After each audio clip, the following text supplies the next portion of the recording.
വിദ്വേഷ പ്രസംഗത്തിൽ അലഹബാദ് ഹൈക്കോടതി ജഡ്ജ് എസ്.കെ. യാദവ് സുപ്രീം കോടതി കൊളീജിയത്തിന് മുന്നിൽ ഹാജരായി. ചീഫ് ജസ്റ്റിസ് സഞ്ജീവ് ഖന്ന അധ്യക്ഷനായ കൊളീജിയത്തിന് മുമ്പാകെയാണ് ഹാജരായത്. ഡി ധനുസ്മോദ് ചേരുന്നു. ധനുസ്മോദ്, വിശദാംശങ്ങൾ. Hello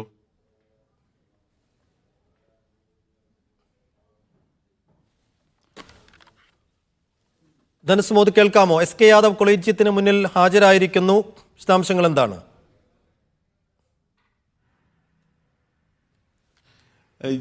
chief justice Sanjiv Khanna അധ്യക്ഷനായിട്ടുള്ള കൊളീജിയത്തിന്റെ മുമ്പാകെയാണ് വൈകിട്ട് ജസ്റ്റിസ് എസ് കെ യാദവ് ഹാജരായിരിക്കുന്നത്.